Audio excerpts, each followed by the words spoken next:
জনতা মিলিত অভ্যর্থনা হয়েছিল, সেই অভ্যর্থনার সহিত রাষ্ট্রপতি জিয়া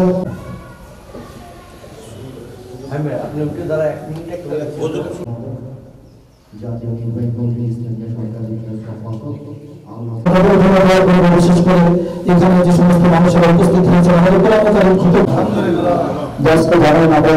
উপস্থিত হয়েছি।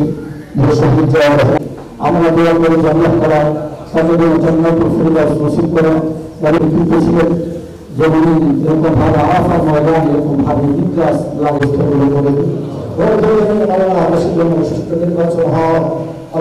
উপস্থিত ছিলেন, সমস্ত বিক্রয় ছিলেন, মৃত্যু উপলক্ষে আমাদের বস্তুর খেদমত করতে পারে, এরকম ভাবে নামাজ কালাম করতে পারে।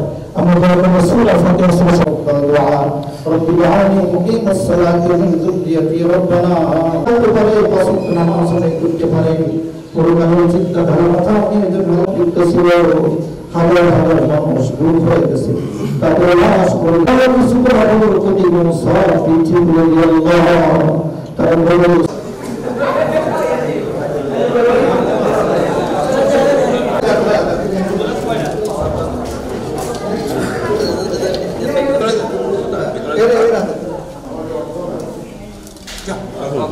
স্বাধীনতার ঘোষক শহীদ রাষ্ট্রপতি জিয়া রহমান বীর উত্তমের 89তম জন্মবার্ষিকী উপলক্ষে এখানে আমাদের দুস্থদের মধ্যে আমরা খাবার বিতরণ করব।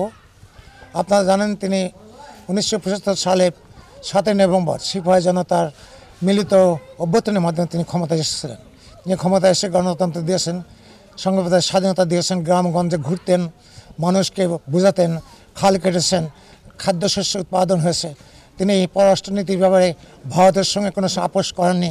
তিনি প্রতিরক্ষাকে উন্নত করেছেন, পদ্মার পানি যাতে আমরা পেতে পারি তার জন্য তিনি বিকল্প হিসেবে কুষ্টিয়া ভেড়ামারের কাছে তিনি বাদ দিতে এসেছিলেন। তার এই গতিশীল নেতৃত্বকে দেশি এবং বিদেশি ষড়যন্ত্রকারীরা তার বিরুদ্ধে ষড়যন্ত্র করে তাকে হত্যা করেছিলেন, তিনি শাহাদত বরণ করেছেন। তার উপলক্ষে তার সেই জন্মবার্ষিকী উপলক্ষে আমরা ইতিমধ্যে কয়েকটা মসজিদে আমরা মিলাদ দিয়েছি, দোয়া করেছি এবং কয়েকটা এলাকায় আমরা খাদ্য বিতরণ করেছি। আজকে আমাদের এই খাদ্য বিতরণ হবে তার উদ্দেশ্যে। আপনারা আমাদের জন্য দোয়া করবেন, আমরা যেন শহীদ রাষ্ট্রপতি জিয়া রহমান যেমন সৎ ছিলেন, দেশপ্রেমিক ছিলেন, আমরা তার নেতা কর্মীরাও যেন তার মতো সততা আদর্শ নিয়ে দেশ ও জাতিকে আমরা নেতৃত্ব দিতে পারি, এটাই আমরা কামনা করি। ধন্যবাদ। আল্লাহ হাফেজ। গণতন্ত্রের প্রবক্তা, আধুনিক বাংলাদেশের উপকার ও বিএনপির প্রতিষ্ঠাতা চেয়ারম্যান শহীদ প্রেসিডেন্ট জিয়াউর রহমান বীর উত্তমের আজকে 89তম জন্মদিন উপলক্ষে কেন্দ্র যুব দলের ঘোষিত কর্মসূচির অংশ হিসাবে আজকের এই অনুষ্ঠান আমরা করছি। খাদ্য বিতরণ দুস্থ মানুষের মধ্যে খাদ্য বিতরণ করছি এবং দোয়া। শহীদ রাষ্ট্রপতি জিয়াউর রহমানের 89তম জন্মবার্ষিকী উপলক্ষে কেন্দ্র ঘোষিত কর্মসূচির অংশ হিসাবে তার আত্মার মাগফিরাত কামনায় আজকে আমাদের এই দোয়া মাহফিলের আয়োজন। আর আপনারা জানেন উনি খুবই সৎ ব্যক্তি ছিলেন, উনি বাংলাদেশের স্বাধীনতা সার্বভৌমত্ব রক্ষার জন্য জীবন দিয়েছেন।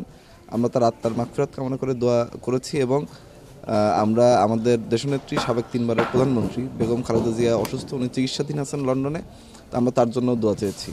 তো মূলত আজকে আমাদের তাদের জিয়াউর রহমানের আত্মার মাগফিরাত কামনায় এবং আমাদের নেত্রী দেশনেত্রী বেগম খালেদা জিয়ার সুস্থতা কামনায় আজকের এই দোয়া মাহফিল।